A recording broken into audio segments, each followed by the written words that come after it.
Bienvenue tout le monde dans ce nouvel épisode du T-Talk, l'émission de la région Bretagne dans laquelle on apprend à connaître les élus du conseil régional d'une autre façon. Donc aujourd'hui, pour cet épisode, on est avec Benjamin Floïc. Bonjour Benjamin. Bonjour. Donc toi maintenant, tu es conseiller régional depuis 4 ans, si je ne dis pas de bêtises. Absolument. Est-ce que tu peux te présenter très rapidement pour les gens qui ne te connaîtraient pas ? Je m'appelle Benjamin Floïc, du coup, je suis élu d'Auray, dans le Morbihan. J'ai été élu quand j'avais 20 ans tout juste, sur la liste de Daniel QFO, avec laquelle je me suis présenté au premier tour, et puis dans le cadre de la fusion après avec la majorité conforme actuellement.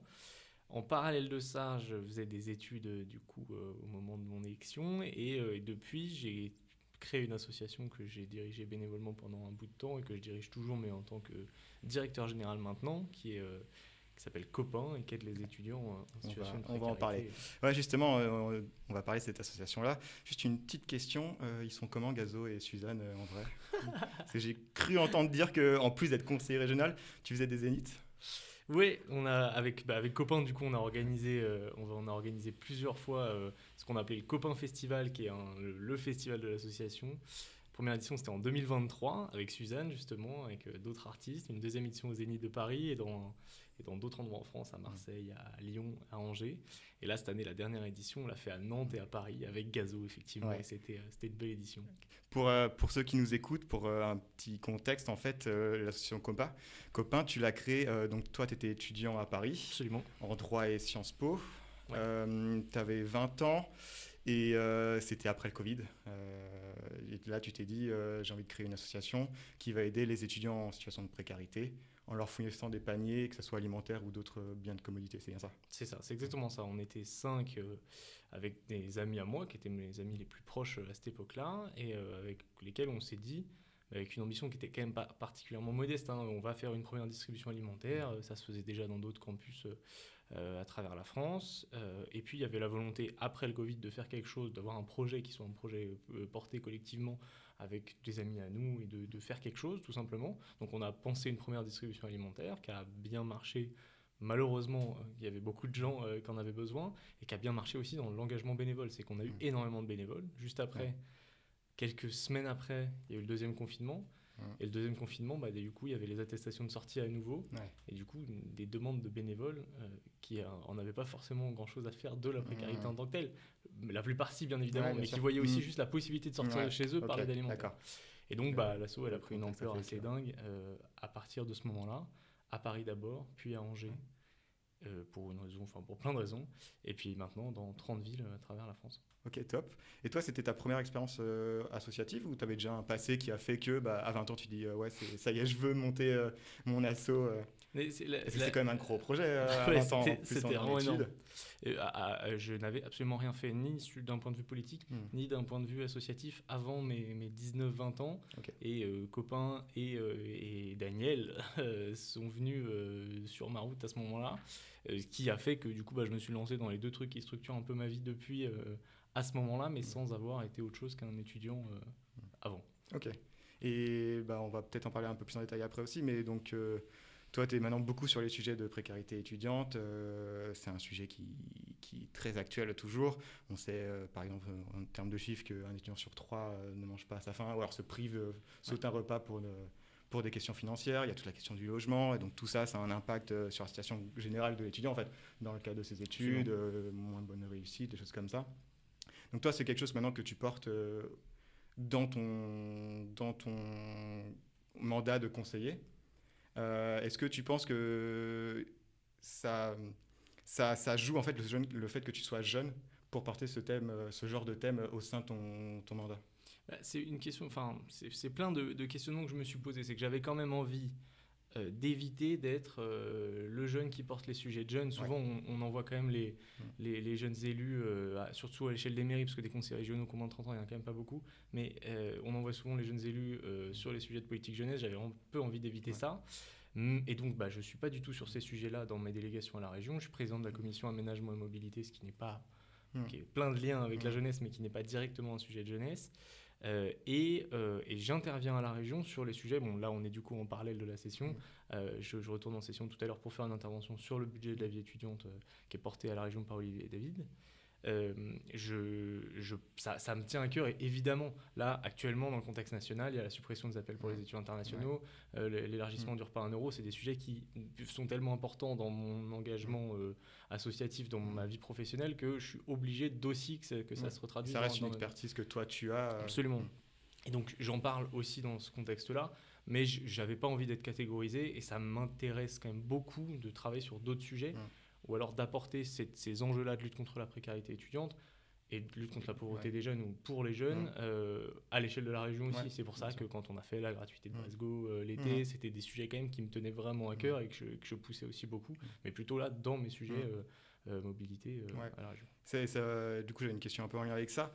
Est-ce que toi, tu sens qu'il y a un regard ou une façon différente de travailler avec toi parce que tu es le plus jeune de l'Assemblée ou non?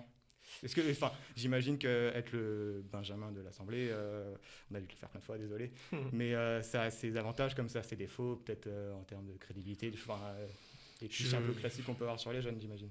Ouais, évidemment que ça a dû arriver à plein de moments sans que j'y fasse trop attention. Je l'ai jamais trop ressenti frontalement non plus. Je l'ai jamais ressenti frontalement et ça m'a jamais. C'était plutôt positif à chaque fois. J'ai jamais ressenti négativement. C'était plutôt c'est super, il faut que les jeunes s'engagent, blablabla. Ce qui était parfois un peu caricatural et parfois du coup pas forcément. Je m'extasiais pas, mais c'était plutôt sympathique à chaque fois. Et je pense que je le ressens de moins en moins aussi. Malgré tout, j'ai 25 ans, c'est un peu plus normal du coup maintenant que effectivement à 20 ans, quand t'arrives, t'es vraiment le seul. À 25 ans, il y a déjà un peu plus de gens. C'est vrai que tu as été conseiller du cabinet. Et si je dis pas de bêtises, plus jeune conseiller régional de France. Non, je crois qu'il y a une autre fille, une fille qui s'appelle Elodie Bouzy. J'ai vu un post Facebook de Bretagne Ma Vie qui disait ça. On ment. Bon, presque.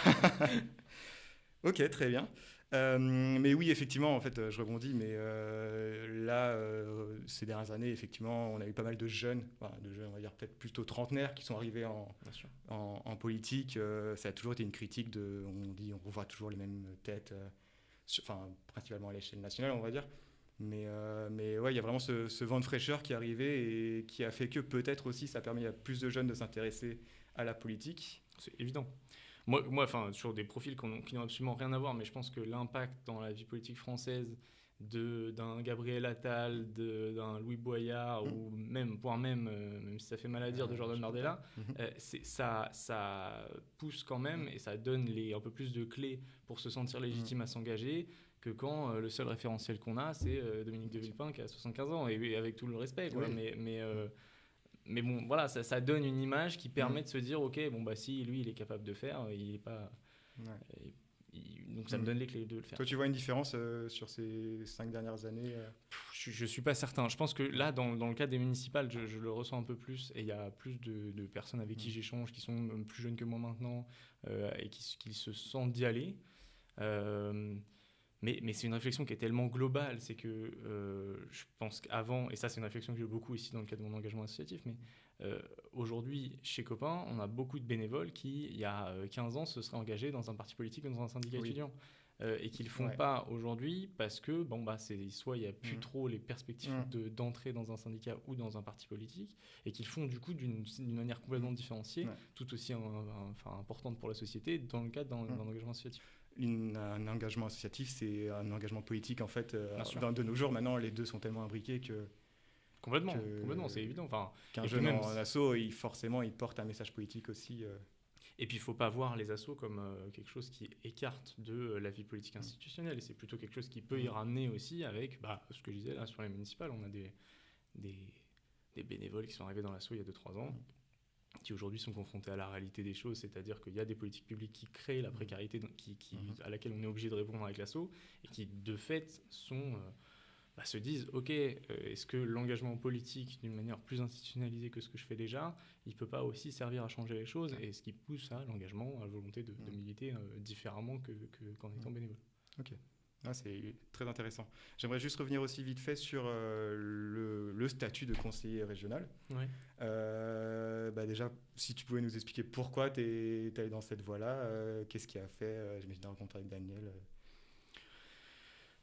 J'avais un podcast quand j'étais étudiant, qui était un peu initiative perso, qui n'était pas dans le cadre de cours et tout ça, qui a fait que j'ai rencontré Daniel par rapport aux pesticides, un peu comme ce qui a créé sa notoriété. Mhm. Et du coup, je l'ai rencontré pour une interview à Langouette, dans le village duquel il était maire. Et puis quelques mois après, il m'a rappelé en disant l'interview était cool, c'était cool de pouvoir avoir cette discussion-là, c'était intéressant, et en étant assez transparent sur le fait qu'il avait envie de bosser avec des jeunes pour bosser sur les régionales, Ouais. d'avoir une vision aussi différente, des choses à apporter. Et c'est là où moi qui suis arrivé en étant un peu frileux sur le sujet, en ayant un peu cette vision-là de on va mettre les jeunes pour bosser sur les sujets de Oui, jeunesse et ouais. puis on s'en frotte les mains. Le travail, il a quand même été très poussé sur le fond avec Daniel. On a bossé directement sur des sujets d'économie, de programme.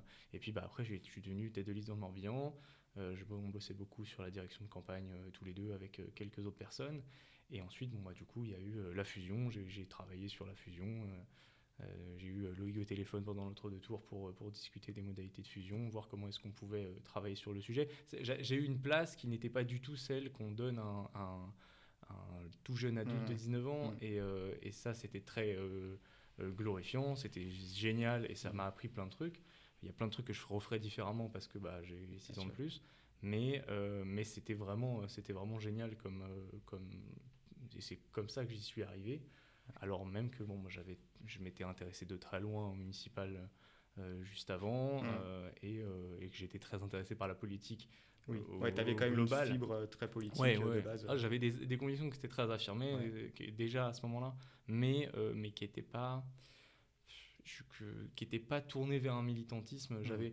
Je pense qu'il y avait une certaine forme de crainte à l'idée de s'engager, de se mettre une étiquette sur Ouais. le dos si jeune, en me disant peut-être que dans 5 ans je penserai différemment, Mhm.